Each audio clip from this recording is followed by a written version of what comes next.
This was a project in a town quite near where we live, on the south coast of England, a town called Bexhill. And the idea was to produce a local action plan. Our client was Rather Voluntary Action, which is a voluntary organisation connected with and supporting voluntary organisations in the town. The brief was to advise and assist with the consultation on the production of this plan. Bexhill is a provincial town, as I said. It's got a population of about 44,000, higher than average and growing proportion of elderly people. In fact, it's often described as a dormitory with lights. Sorry, that's a joke which you may not understand. And it also has, this town has an iconic building called the Delaware Pavilion, which is a centre for contemporary art. And again, parallels with some of the URS projects. So it's quite an interesting thing. And, oh gosh, I forgot this work like this. I'm sorry. Okay, so the approach that we adopted was that we worked with all the local groups and the agencies in the town. We produced a brochure, which I've got a copy of here.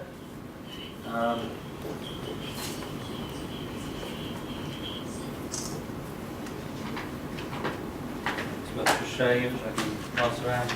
A brochure explaining that there were going to be consultation events in several parts of the town, a map showing current facilities, and a survey form on asking people to respond. Sorry, probably, I don't know whether people can hear, probably they can't hear. So there was a survey form within that brochure. This was distributed to all the households in the town. Brochure. So there were contact points in key locations throughout the town where you could pick up the brochure and then return the survey form. We had very close liaison with local press. The main point was that we had 6 drop-in, have your say events in various parts of the town.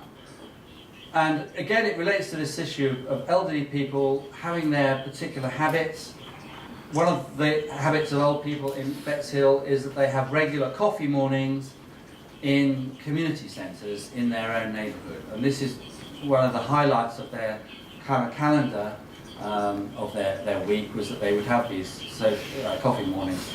So we organised these drop-in events where at the time of those having coffee events, they could get involved in filling in the questionnaires, discussing issues with their local councillors and with other professionals. And the results of the plan ended up as a website, bexhillLocalActionPlan.co.uk. Over 1,300 completed questionnaires were returned at over 20 collection points. Over 5,000 written comments were submitted. Over 400 people attended one of the Have Your Say events, and people of all ages from all parts of the town took part. This is just one of the pages on the website, which showed pictures of people of the consultation process, but you can see here the other sections of the actual plans themselves were actually on the website, and I was into that. So I could talk more about that later if you're interested. Another case study was a case study into Hastings' future, where we organised a consultation month, and this involved joint publicity by all agencies. This doesn't work in the same way, getting very confused. Information brochures, 4 big staffed exhibitions, 5 local events, 3 big public meetings, briefings for key interests, training of community consultants, special consultation for hard to reach groups, work with schools and youth, citizens panel, voluntary group conferences and meetings, and the establishment of a regeneration centre. So you can see how a lot of these different methods all coming together to work in a concentrated, intensive month of consultation on the future of the town. There's some of the brochures. So there was a brochure on a master plan, a brochure on a community strategy. There was a particular area where they wanted a housing renewal area. There was a proposal for a millennium community, which was something that was popular at that time. A lot of energy saving, sustainable buildings. And then there were local action plans in various areas. And consultation on all these plans was taking place at the same time. This was a particular piece of graphics I was very proud of, again, which I've got here, where we produced these little cards which went through every door in the community, but the plan could also be blown up large so that it could be used as a poster for advertising people, to advertising the events, the workshops themselves, and that people could use at the workshops.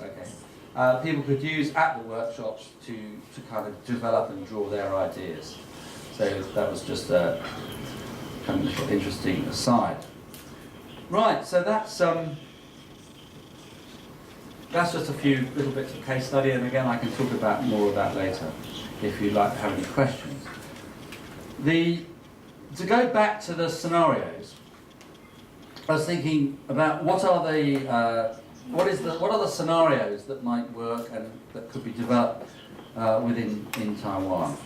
So the scenario is a planning consultancy, i.e. Cosmos, wants to work with local residents, business and the city renewal agency to develop a more creative process to urban regeneration renewal. What might your scenarios look like? What combination of methods will work best, and who should be involved and when?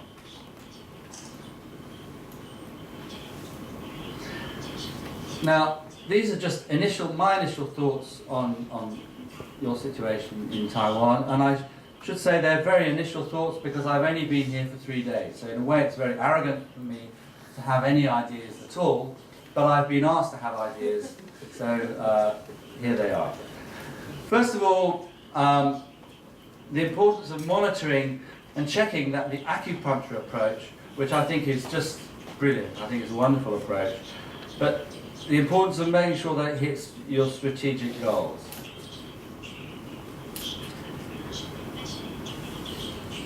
Secondly, the importance of exploring the potential of social enterprises and community development trusts to increase the sustainability of the regeneration initiatives.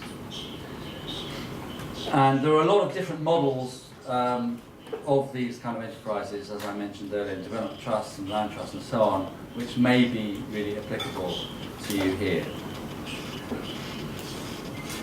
Thirdly, the importance of deeper engagement with key target groups, e.g. the elderly, the homeless, and to involve them in the regeneration process.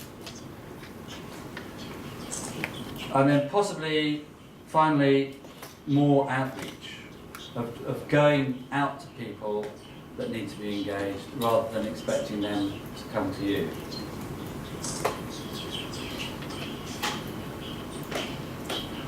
If we take a step backwards a moment, and I'm close to the end now. The story so far. In the 50s, 1950s, professionals start working with urban poor in developing countries. In the 1960s, we had advocacy planning in the USA. The beginnings of the Charette program. In the UK, we have the first official government inquiry into public participation in planning. In the 70s, pioneer practitioners, international networking, and professional aid schemes, so where you have the professional institutes supporting work with community organisations and communities. In the 1980s, we had the royal endorsement by Prince Charles. We had backing from the United Nations for this kind of work, and there was support from professional institutes. In the 1990s, institutional development in most sectors. Then in the 2000s, it starts to become a mainstream activity, to varying degrees in different countries and under different political systems. And then in the 2010, we've had neighbourhood planning introduced into the formal planning system as part of localism and big society agendas in the UK. We've got the acupuncture approach in Taiwan, and there are other things happening in other places. So, some issues that are arising from that evolution. The difficulty of continuity of projects.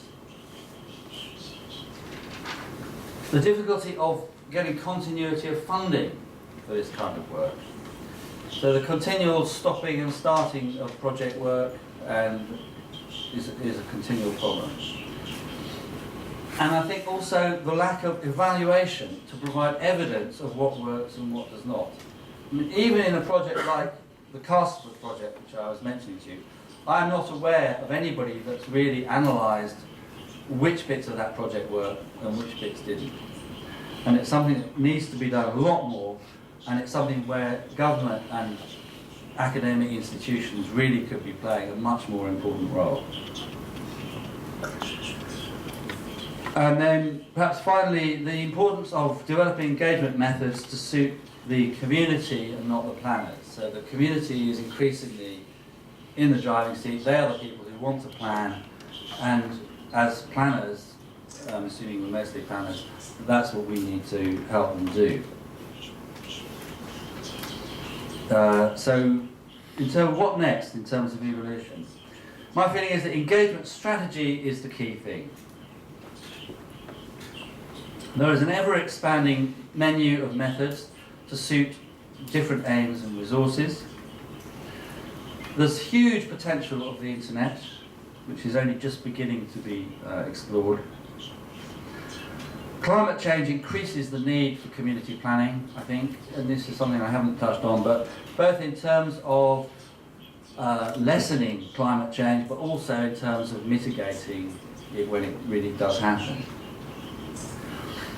And the importance of building on previous work by many people and groups all over the world, and the importance of being creative. So that's my thoughts, and I very much look forward to hearing what you have to say. And of course I'll answer any questions that I can. Thank you.